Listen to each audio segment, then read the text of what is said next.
Dan pemirsa, sekarang kami sudah terhubung bersama Bung Tommy Welly atau biasa disapa dengan Bung Toel, pengamat sepak bola Indonesia. Selamat siang Bung Toel. Selamat siang Arlisa. Baik, Bung Toel, ini tanggapan Anda nih atas kemenangan Erick Thohir sebagai Ketua Umum PSSI 2023-2027. Seperti apa, Bung?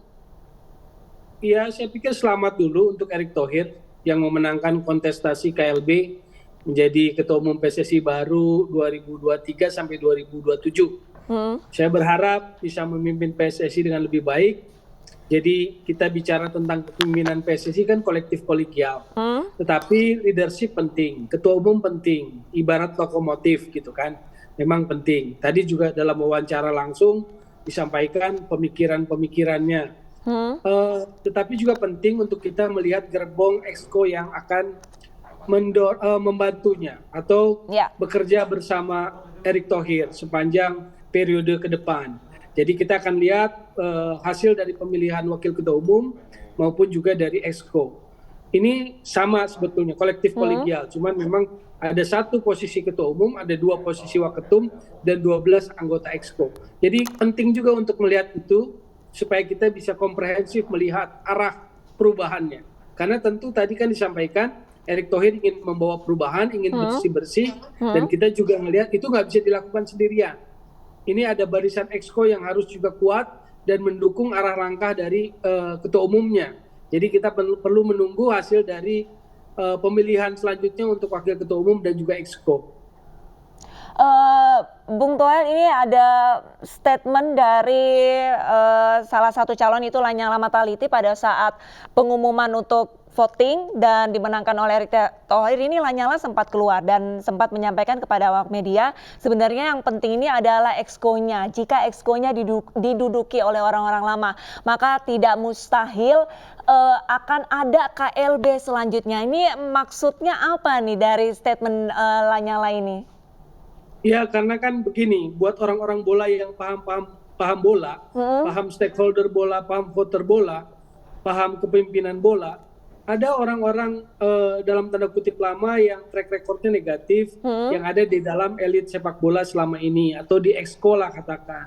Nah itu menjadi isu yang sangat krusial karena kalau kita ingin bersih-bersih, kalau kita ingin perubahan di PSSI dimulai dengan organisasi yang bersih, yang profesional dan transparan serta berintegritas, maka orang-orang lama itu dianggap sudah tidak patut berada di lingkaran elit sepak bola sebagai pengurus atau sebagai exco gitu.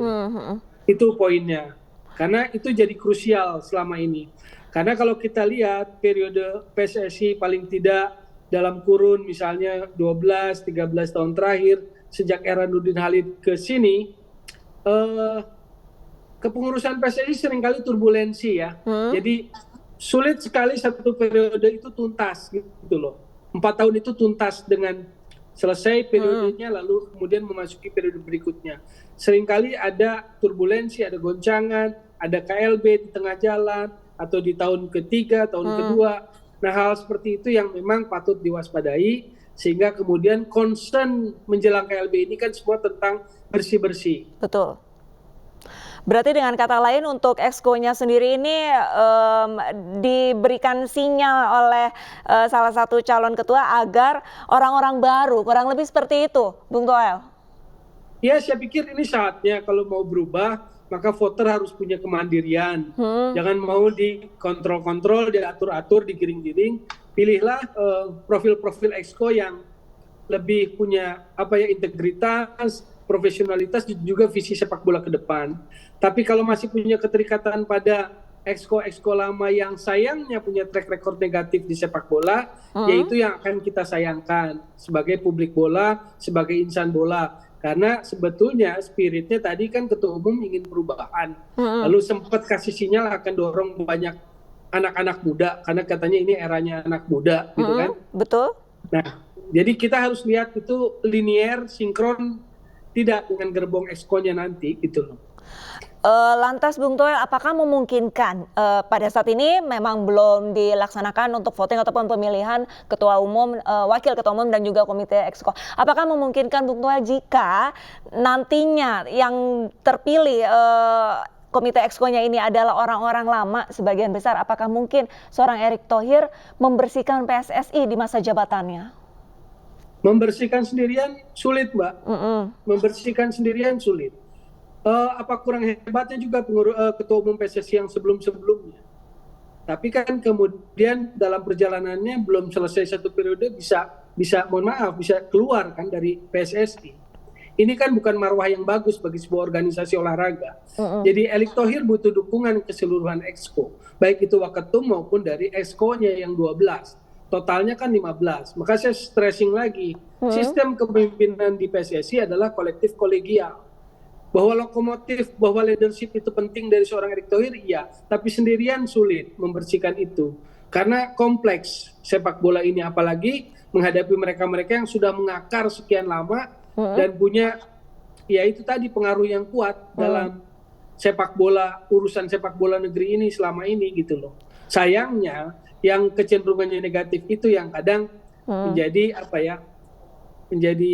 yang publik tidak inginkan lah. Baik, Bung Toel, saya setuju dengan pendapat Anda bahwa untuk membersihkan PSSI ini tidak bisa sendiri, harus bersama-sama. Tapi sebelumnya saya sempat berbincang dengan Mbak Samara Amani, ini sempat menyampaikan bahwa Erick Thohir selain nanti dengan Wakil Ketua Umum dan Exco terpilih, dirinya akan membuat sistem di luar dari Exco sendiri dan juga Waketum. Apakah memungkinkan dan diperbolehkan seperti itu di dunia PSSI? Ya, kalau sistem kan sebetulnya sepak bola kan ada template-nya yang diturunkan dari FIFA, diturunkan ke anggotanya masing-masing. Jadi nggak bisa sembarangan. Tapi kalau sistem itu selama itu tidak melanggar statuta ya oke-oke aja gitu. Prinsipnya kan gini, forum tertinggi adalah Kongres. Lalu eksekutifnya, area eksekutif yang jadi ranah kebijakannya ada pada Exco. Yang artinya Exco itu pada policy, ranah policy. Tetapi eksekusi nanti ada pada kesekjenan. Semuanya ada bidang-bidangnya. Kompetisi ada pada operator liga misalnya. Tetapi kompetisi yang profesional, kompetisi amatir PSSI. Jadi kita akan lihat sistem yang dibangunnya seperti apa dan orang-orang yang ditempatkannya seperti apa.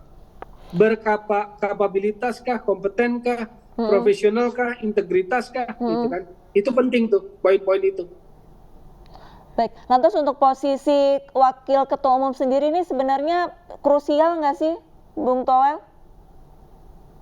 Sepertinya krusial, karena seorang Menpora saja bersedia kontestasi untuk posisi jabatan Wakil Ketua Umum. Jadi kalau pertanyaannya krusial, nggak krusial. Uang sekali bermenpora aja bersedia ikut kontestasi Wakil Ketua Umum, pasti krusial artinya. Apakah peran dari Wakil Ketua Umum PSSI sendiri ini bisa mempengaruhi ataupun memberikan usulan-usulan gitu untuk memperbaiki PSSI sendiri?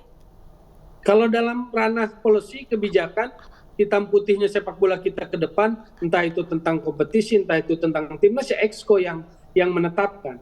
Exco yang menetapkan ya semua personal Exco. Walaupun artinya kepemimpinannya dipimpin oleh Ketua Umum, dan juga dibantu oleh 2 wakil ketua umum gitu. Tapi sebetulnya suara mereka sama, satu di dalam Exco itu, kolektif kolegial.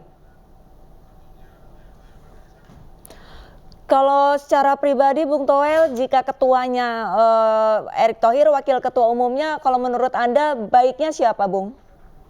Kalau dari perbincangan atau dari wacana-wacana yang muncul sebelum KLB ini, tampaknya wakil ketua umum adalah bagian dari paket Exco atau wakil ketua umum yang diskenariokan oleh Erick Thohir ya. Selain Ratu Tisa. Tapi selain Ratu Tisa juga ada Yunus Nusi itu, Sekjen PSSI dari gerbong lama yang menjadi sorotan publik bola, insan bola, yang itu juga masuk kontestasi untuk posisi wakil ketua umum gitu. Baik, terima kasih banyak atas waktunya sudah bergabung bersama kami Bung Tommy Welly, pengamat sepak bola. Semoga dengan adanya kepemimpinan PSSI yang baru periode 2023-2027 ini mampu membersihkan mafia-mafia yang ada di dunia sepak bola di Indonesia. Terima kasih banyak Bung Toel. Pemirsa, berita selengkapnya mengenai Ketua Umum PSSI bisa Anda ikuti di okezone.com. Dan saya Artlista Hadi, pamit undur diri. Terima kasih sudah bersama kami di Breaking News iNews. Pamit undur diri.